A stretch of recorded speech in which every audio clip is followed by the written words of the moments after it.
Hello everybody and welcome back to my channel. Thank you so much for being here. If you are new here, my name is Sophia and I make book related videos, mainly videos about literary fiction as well as mystery thriller, but a little bit of everything.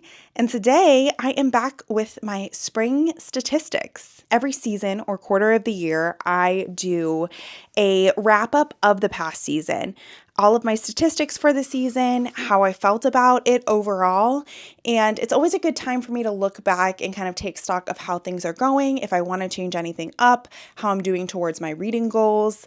I don't tend to get super in the weeds in terms of what the books were about or really going into the books. This is more of an overview of things I liked, things I didn't like, how many I read, that type of thing.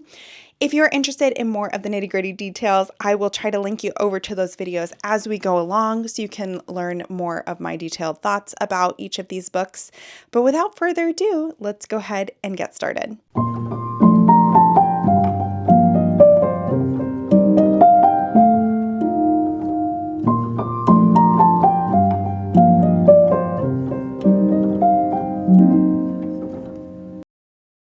So in this video, I'm going to be chatting about books that I finished in March through the end of May, adding in just a couple of books from June. The reason being they're already live on my channel. I have already filmed a vlog about them. It's my thriller vlog, and so it felt silly not to include them. But for the most part, this is going to be March through the end of May books. So I'm going to move to the side.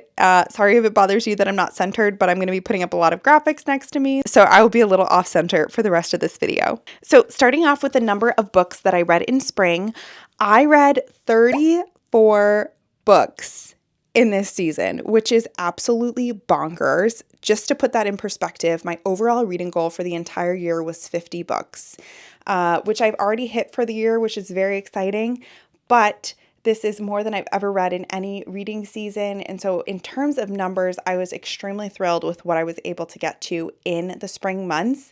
For reference, I think in my winter wrap-up video, I want to say I got to like the low 20s in terms of number of books that I read.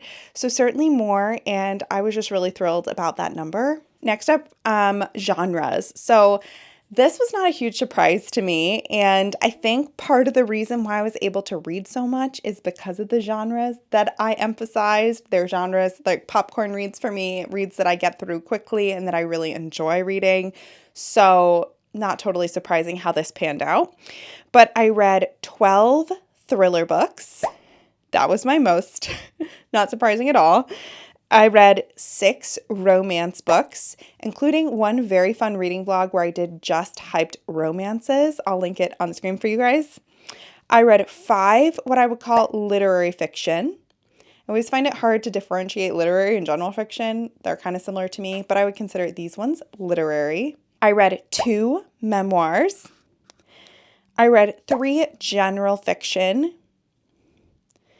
I read 2 dystopian. Never happens. I don't think I've read a dystopian maybe in the past year before this. I read 3 short story collections, also much higher than what I typically do. I don't typically read a lot of short story collections. And finally, I read 1 general nonfiction.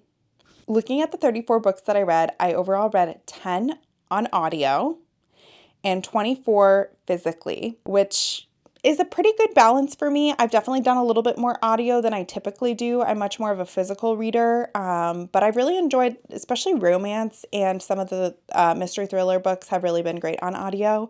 So that's been a really fun point of the springtime for me. Of the 24 physical, 4 were library, and the rest were books that I own. My average star rating. This is kind of a little bit where the reading season fell down just a tad for me, because my average star rating for winter, so my past season wrap up, was 3.79. For spring, it was only 3.37. So just above a 3-star. Thinking in big terms, I'm overall happy with that number. I like to be somewhere between 3 and 4 stars for most of my books. That's kind of means that I'm reading, rating things in a bell curve type of manner. Although, as I've said before, I would love for everything to be a 5-star, but realistically, it's just not.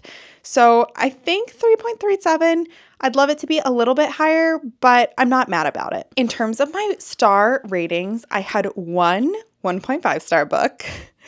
I can't remember the last time I've had a 1-star book. It's been quite a while, so that was kind of surprising. I had 5 2-star books. I had 11 3-star books, 15 4-star books, so by far the most of any of my stars were 4 stars. And then I only had 4 5-star books. However, I will say that Foster and Why Fish Don't Exist are some of my new favorite books of all time. So these 5 stars were like cream of the crop, absolutely excellent reads. Moving into the videos that I filmed, overall in these months, I filmed 22 videos. So I was really consistent with my uploading. This season was the season of weekly reading vlogs. I really got back into filming weekly reading vlogs, which was one of my goals after I filmed my winter reading season wrap up. So 11 of my videos were weekly reading vlogs. I did one author vlog this season, which of course was Claire Keegan. It was a really fun time, and I'll definitely link it so you guys can watch it. It's definitely a longer video, so grab yourself a snack or a drink if you want to watch that one, but I loved making it.